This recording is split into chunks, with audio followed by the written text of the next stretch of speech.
ஓம் நம சிவாய. ஓம் நம சிவாய. ஓம் நம சிவாய.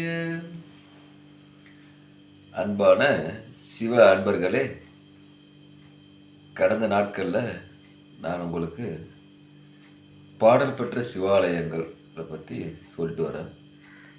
அந்த பாடல் பெற்ற சிவாலயங்கள் எந்தெந்த மாவட்டத்தில், எந்தெந்த திருநாமத்தில் எங்கெங்கே இருக்குதுன்னு நான் உங்களுக்கு சொல்லிட்டு வரேன். சரிங்களா?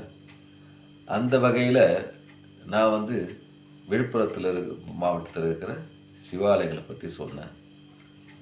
திருவண்ணாமலை மாவட்டத்தில் இருக்கிற சிவாலயங்கள் சொல்கிறேன். இப்போ பார்த்தீங்கன்னாக்கா அந்த வகையில் கடலூர் மாவட்டத்தில் உள்ள தேவார பாடல் பெற்ற சிவாலயங்கள் இதை பற்றி நான் சொல்ல போகிறேன். சரிங்களா? கடலூர் மாவட்டத்தில் உள்ள தேவார பாடல் பெற்ற சிவாலயங்கள் மொத்தம் 19 ஆலயங்கள் இருக்குது. சரிங்களா? இது எந்தெந்த ஆலயம் எங்கெங்கே இருக்குது, எந்த திருநாமத்தில் இருக்குது நான் உங்களுக்கு சொல்கிறேன். கேட்டுங்க. கேட்டுட்டு பக்கத்தில் இருக்கிற சிவபெருமான் ஆலயத்துக்கு சென்று ஈசனை வழிபட்டு ஈசனை இருப்பார். சரிங்களா? இப்போ முதல்ல நம்ம பார்க்க போகிறது ராஜேந்திரப்பட்டினம் சுவேதாரணேஸ்வரர் ராஜேந்திரப்பட்டினம். ஓமாம்புலியூர் வியாக்கபுரீஸ்வரர். சரிங்களா? அப்புறம் பார்த்தீங்கன்னாக்கா கானாட்டம்புலியூர், அங்கே பதஞ்சலீஸ்வரர். சிதம்பரம் தில்லை நடராஜேஸ்வரர். சிவபுரி உச்சிநாதேஸ்வரர். திருச்சோபுரம் மங்களபுரீஸ்வரர். திருக்கழிப்பாலை பால்வனநாதேஸ்வரர். திருக்கடலையாற்றூர் வல்லபேஸ்வரர்.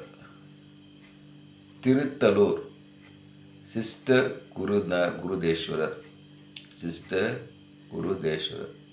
திருநாரையூர் சௌந்தரேஸ்வரர்.